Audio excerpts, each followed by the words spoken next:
The budget's looking like it'll be a big spending one as the COVID recovery means the bottom line is better than initially feared. I spoke to Angela Jackson from Equity Economics in Melbourne and CBA's Head of Australian Economics, Gareth Aird, in Sydney. Angela, if I can start with you, the government made its $1.7 billion childcare announcement about a week ago. What else would you like to see in the budget for women? Oh, well, it's a big question. I think the first thing I really want to see, is a line item in there that has money for Treasury to do gender responsive budgeting. This is where the budget would look at all the budget measures and how they impact men and women differently. It would also allow us to set targets about addressing gender equity over the longer term. It's a really important reform, one that's happening around the world and one which Australia was actually the leader back in the early 1980s, but we've really fallen behind the pack, if you like. So that's the one top line item. Obviously, moving forward to the things we actually want to see done, paid parental leave has to be top of the agenda. If we can even up what's happening in households through paid parental leave, through getting dads to gain those caring skills early in a child's life, that's going to lift female participation in the long term, it's going to lift productivity, and it's going to be a real driver for economic growth and the gender equity goals that I think, increasingly, hopefully, all Australians are looking to see. Gareth, the government will be announcing another pandemic budget, as they've called it. How much focus do you expect to see on curbing unemployment? Look, I think that is the central focus of the budget. I think what we've seen more recently is that the government is playing a far more active role in demand management in the economy. Clearly, the response to COVID was very much designed to protect the economy, preserve as many jobs as possible and get people back into work, and that's exactly what's been happening, and they're still going to retain that focus in this year's budget. I think it was refreshing to see recently the Treasurer come out and say they're not now going to focus on budget repair with an unemployment rate comfortably below 6%. Instead, this year's budget is going to be very much focused on stimulating demand in the economy, which in turn will create jobs that will lower the unemployment rate, and that in turn will actually help to repair the budget. So I think the government's going to take the right approach in this year's budget.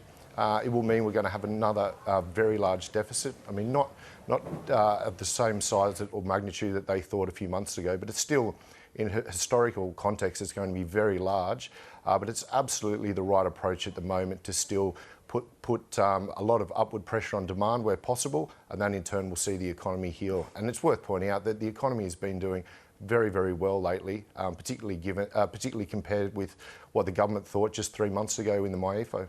I have to say I agree with that. I think this budget is going to be very much focused on jobs, and we've seen in the last week the Treasurer outline a huge change in the fiscal policy of the government, if you look at it over time to the pre-pandemic period to now, where they are seeing this role of fiscal policy to support particularly employment growth as being critical to maintaining strong economic growth going forward.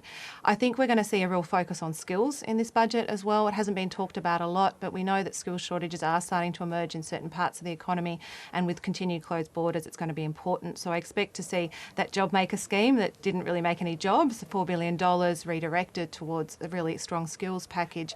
We're going to see huge investments in aged care, I think, as a response to the Royal Commission, and possibly also in mental health. Angela, the RBA's latest statement on monetary policy said that Australia looks set to experience an economic lost year. Would you agree with, describing the past 12 months in that way? It's an interesting one. I mean, look, there's no doubt that the pandemic took us backwards, and, we saw that huge drop in GDP in the June quarter. But, we've come back very, very strong. And I think in some ways the way that the economy will be structured going forward may well be stronger. I think we've learnt a few lessons in terms of technological change that is going to drive business productivity across the board.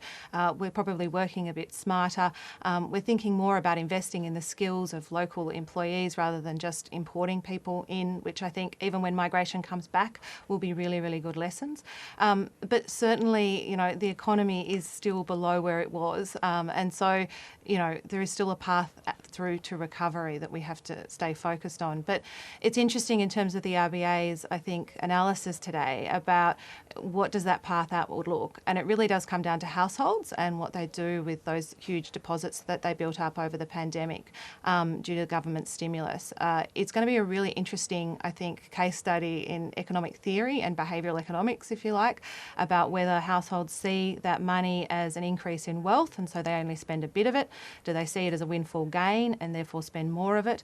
And how within that they respond to the inevitable drop in household disposable income that's coming due to the removal of stimulus, and whether they really hold back that money or not. It's going to be a fascinating year, I think, in terms of what households do over the next 12 months, and that will determine really how fast that growth out of this pandemic recession is. Gareth, how important is the opening of the international border to Australia's economic recovery now? Look, it's a really interesting question because the economy's actually healed very well despite the international borders being closed. And it's probably worth thinking about, when we talk about the international borders being closed, we're really just talking about the movement of people. I mean, the movement of goods has still been taking place. We're actually running very big trade surpluses. We're exporting a lot to the world, and that two-way trade has carried on through the COVID period of goods. It just hasn't for services. Australia is in a really interesting position as far as services trade goes, because historically, in the more recent past, we as Australians have been spending a lot of money actually holidaying abroad. We've been spending twice as much money when we go overseas as what we get when overseas residents come here for a holiday. So in quite an interesting dynamic, more money has actually stayed within the country by virtue of the fact the borders have been closed. I will say it has been problematic for some parts of the economy, notably the education sector and also those international tourist operators that really rely on foreign tourists. But for the macro economy as a whole, it hasn't actually been particularly problematic and won't be through this year into the early part of next year. Gareth Aird in Sydney and Angela Jackson in Melbourne, thank you both. Thank you. Thank you.